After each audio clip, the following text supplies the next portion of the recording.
Okay, let's continue. Uh, as I said, we want to find the voltage across the resistor. We call it VO2, and this inductor is off the circuit because it's one side of it, it's like open circuit and it's not connected to the rest of the circuit. And the first thing we need to know here is that for the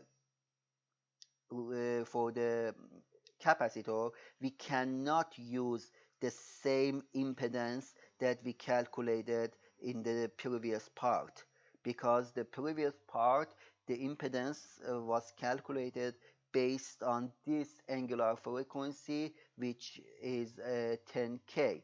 But in this part of our solution, the angular frequency has been changed from has been changed, and it is 20K. So we need to recalculate the impedance for this specific frequency. So Z of C is equal to negative J over C omega, and which is equal to 10 to the power of negative 6 times 2 times 10 to the power of 4, which is equal to negative J50.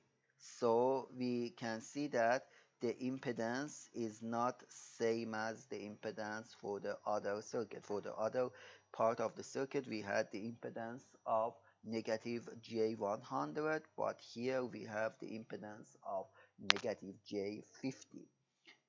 Of course, we don't need to worry about the impedance of inductor because it is of the circuit. But if it was in the circuit, we had to do the same thing. We had to recalculate the impedance for the inductor. And now we can solve this circuit to find VO2. The easiest way we can go with KVL, but I have a better way, which is called voltage division.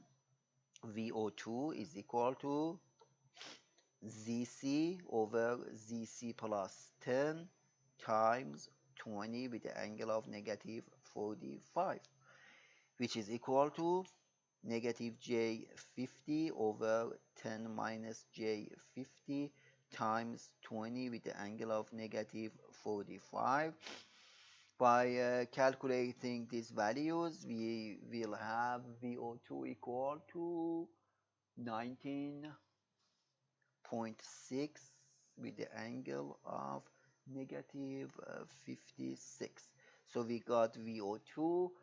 Now, as I said, we cannot add the phasors responses because each of them has a different frequency. Let's write the output response in time domain. VO2 is 19.6 cosine of 20,000 t minus 56. So this one is the response from the current source. And finally, we can say VO of t, the final response is VO1 of t plus VO2 of t, which is equal to 99.3 cosine of 10,000, 10 to the power of 4 t minus 5 with the angle of 73 plus 19.6 cosine of 220k t minus 56. So this one is the total response.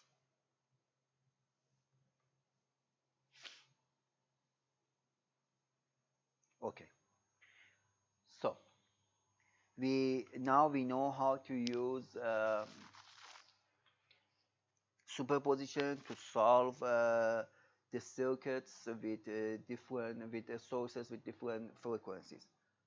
After superposition, it's time to learn about Thevenin and Norton equivalent in AC circuits. So Thevenin and Norton equivalent. Okay. We know what is Thevenin and Norton equivalent. We simplify our circuits in a form that we have only one voltage source for Thevenin equivalent and one in DC circuit we say one resistor, but for AC circuit we call it impedance. So one simple voltage source and one impedance, including the load impedance for load. So this one is the Thevenin equivalent, which is equivalent with Norton.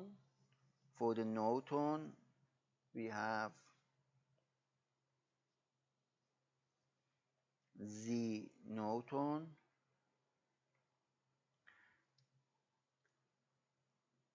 Z load.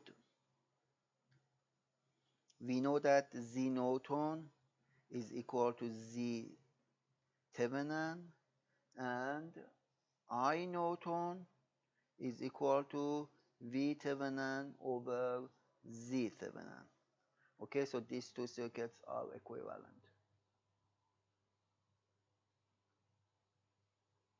Okay, let's do some examples and see how does this Thevenin and Norton work in AC circuits. Find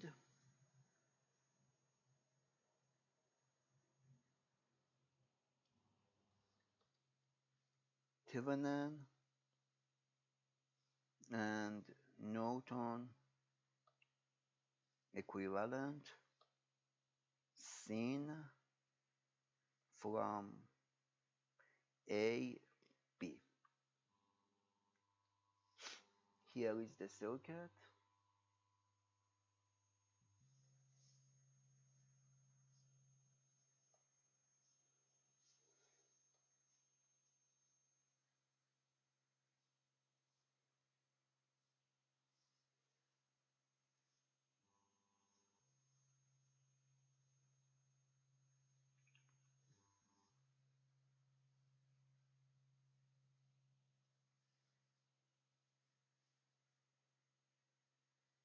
Okay.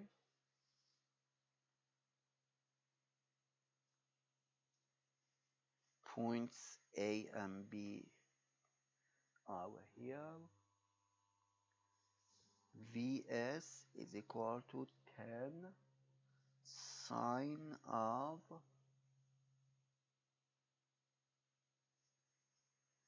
10 to the power of 4 t plus 180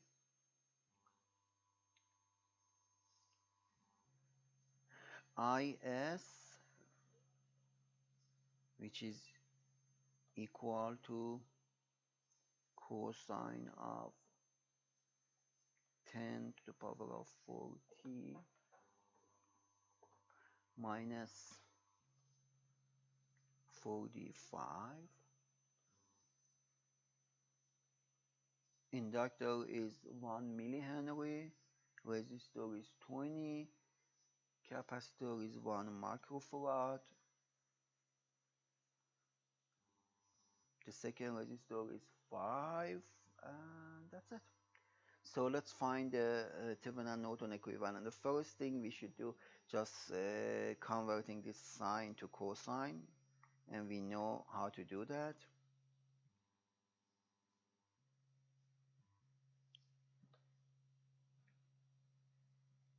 We know that sine of theta is equal to cosine of theta minus 90. Okay, so let's just apply this rule. So it's 10 cosine of 10 to the power of 4 t plus 180 minus 90, which is equal to 10 cosine of 10 to the power of 4t plus 90. This one is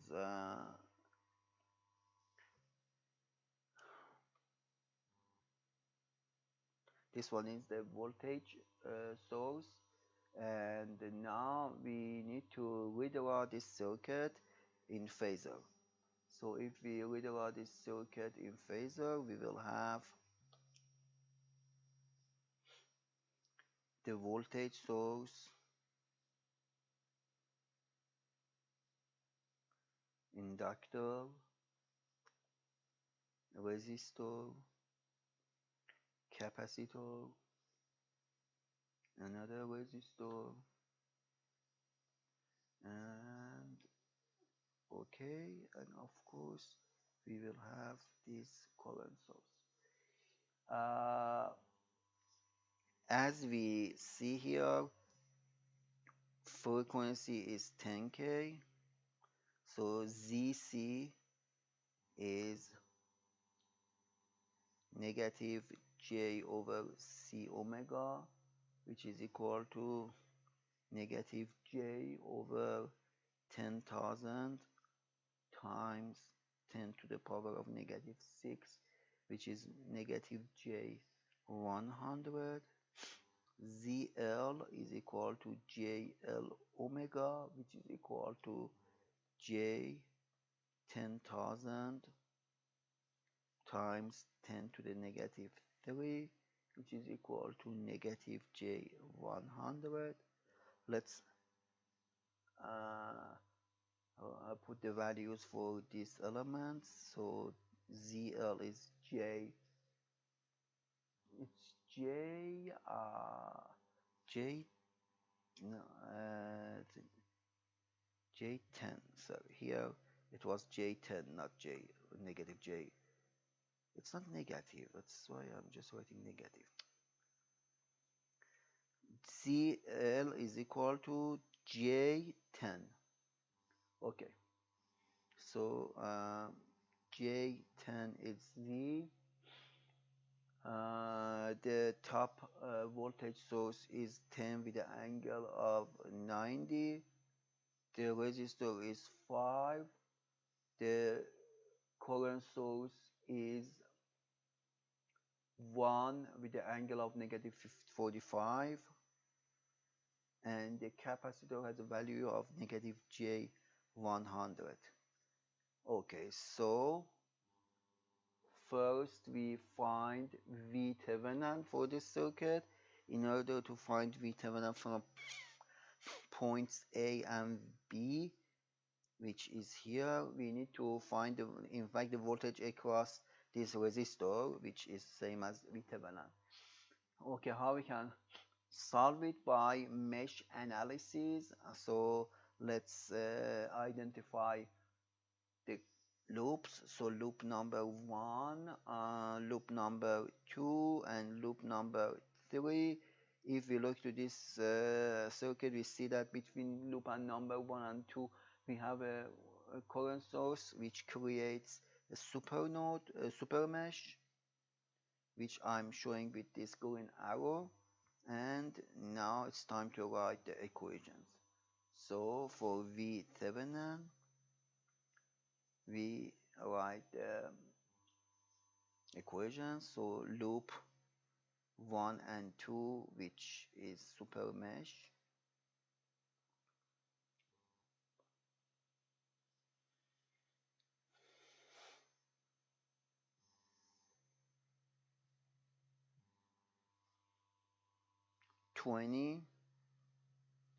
I1 minus I3 minus J100 I2 minus I3 plus 5 I2 plus J10 I1 is equal to 0.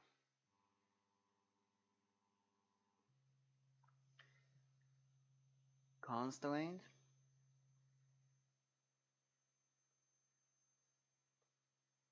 the current source, which is 1 with the angle of negative 45, is equal to I2 minus I1. If we look to the direction, it's I2 minus I1. And finally, loop number 3, which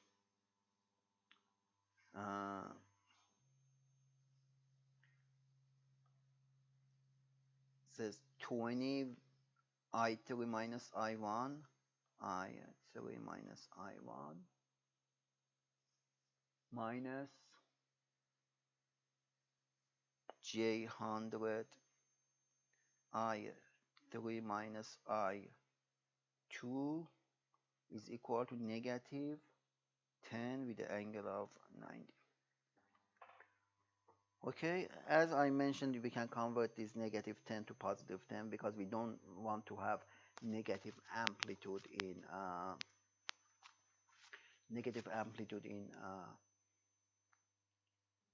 like polar form. So if we convert it, we should add 180, so it's 270, so negative 90. So it becomes 10 with the angle of negative 90. Okay.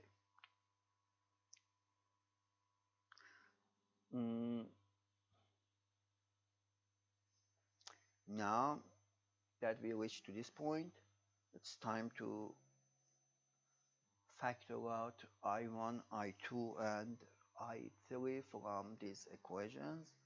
I1 20 plus J10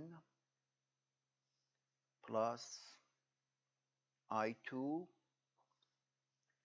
5 minus J100 plus I3 negative 20 plus J100 is equal to 0. The second part is negative I1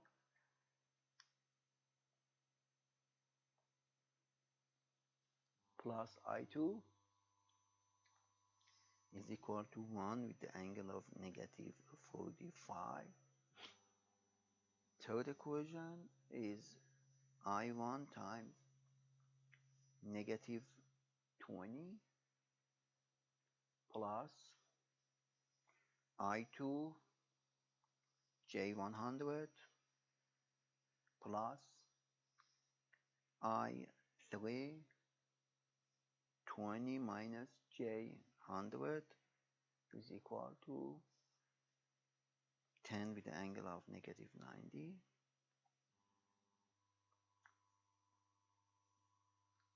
So if we put these values in the matrix,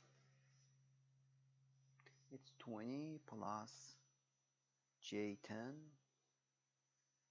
5 minus J100, negative 20 plus J100, negative 1, 1, 0, negative 20, J100, 20 minus J100. I1, I2, I3 is equal to 0, 1 with the angle of negative 45, 10 with the angle of negative 90. As a result,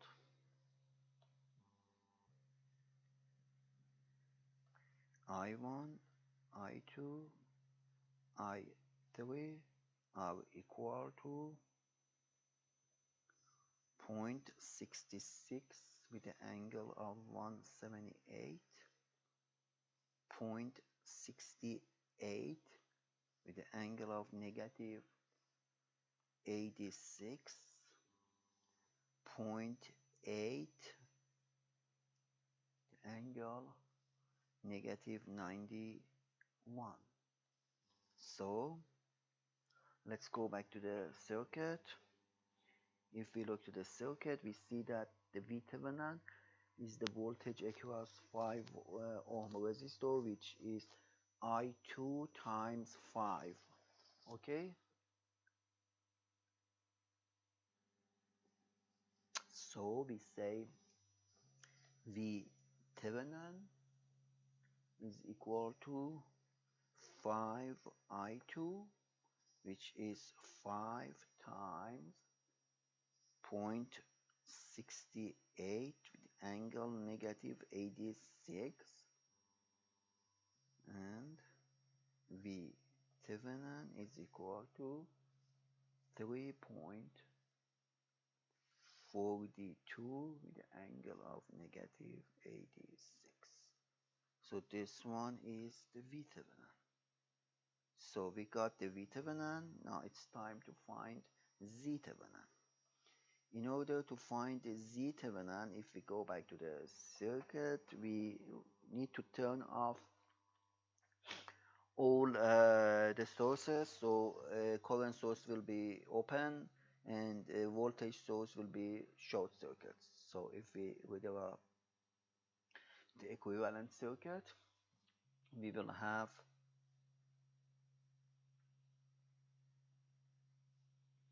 this form of the circuit.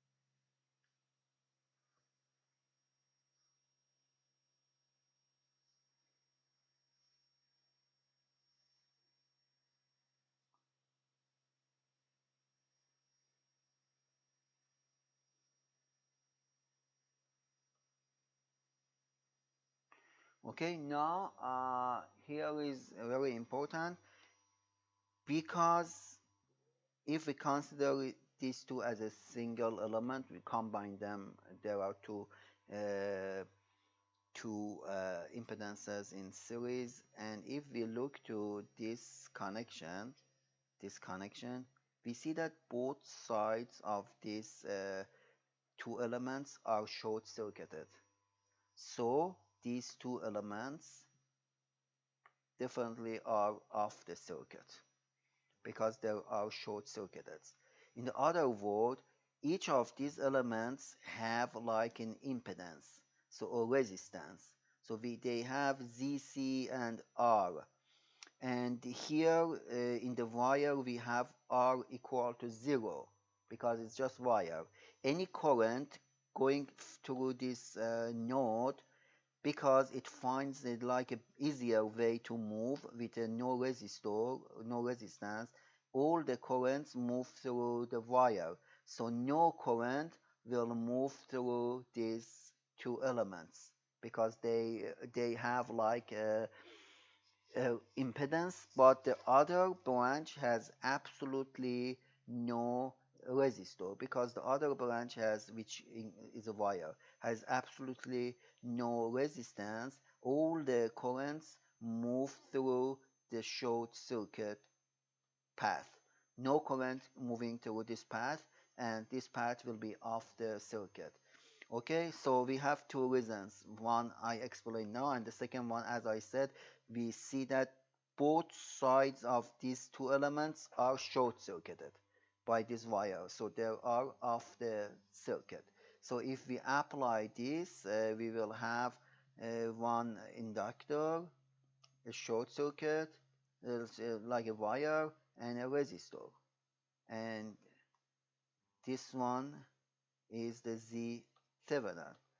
The value of impedance inductor was J10, and for resistor is 5. So we can definitely say Z Thevenin is equal to 5 in parallel with J100, which is equal to 4.47 with an angle of 26.6. So this one is Z Thevenin. So we got the Z Thevenin and we got the V Thevenin. Okay, so be careful about this kind of problems if which has a short circuited or a wire connecting two parts of the circuit. If there is a wire connected two parts of the circuit, all the current moves through that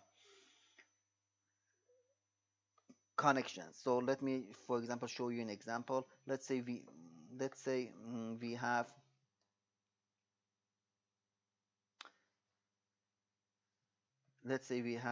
one resistor here, 10K. The other resistor we will have 1K. The other resistor here is 1 ohm. The other resistor here is 0.001 ohms. Okay, so if we apply a voltage to points A and B based on the values of the resistors,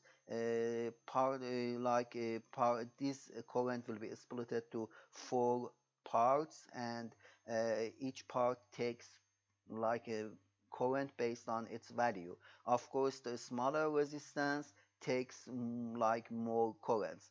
But if we add a fifth branch here, which is the short circuits, okay, none of the other resistors involved in this takes any share of this current. All the current moves through this short circuit. So if we have a short circuit in a part of the circuit, all the current just moves through that short circuit, not like from other parts of the circuit. Or in the other way, let's say we have like a current source. We have a current source and two resistors.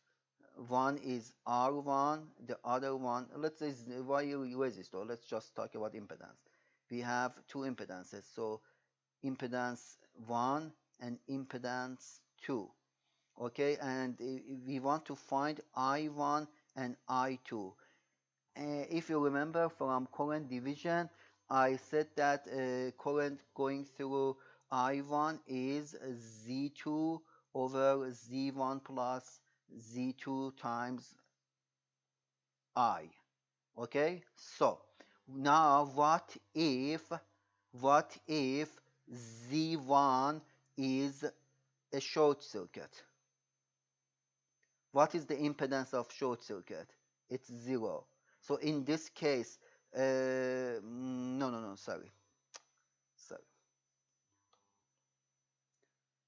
It's Z1. Yeah. What if the Z2 is a short circuit? It's just a short circuit, a wire. So what is the impedance of Z2? The impedance of Z2 is equal to 0. So what is the current going through the current I1? I1 will be equal to 0 over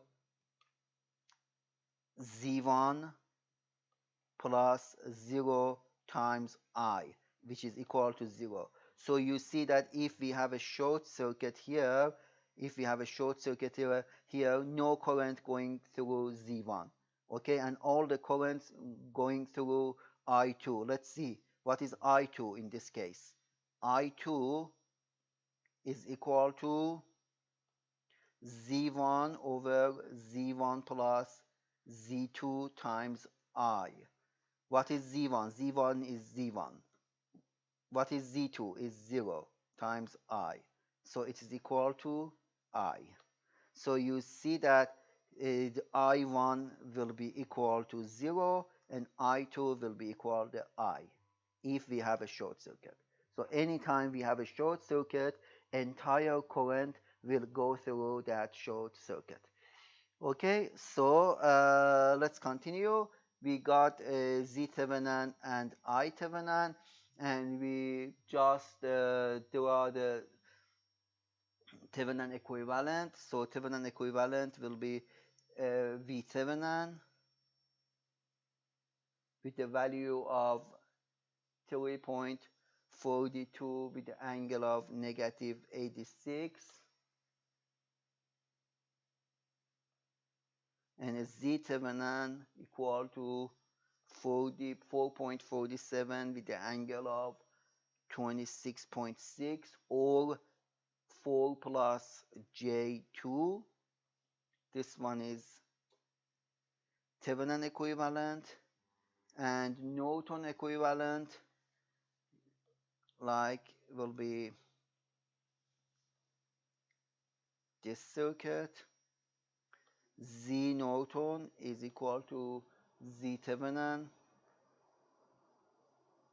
which is equal to 4 plus J2, and I Norton is equal to V Thevenin over Z Thevenin, which is equal to 0.77 with the angle of negative 112.6. Okay, so this one is no Thevenin Norton. Or if we expand this impedance, we will have the voltage source here, V Thevenin, and instead of that impedance, we can put one resistor, and because the imaginary part is positive, it's an inductor. So we have an inductor like this with a value of 4 and ZL of 2. So this one also, the other way we can show the Thevenin equivalent of the circuit. Okay, next lecture I will solve more examples of Norton and Thevenin equivalent.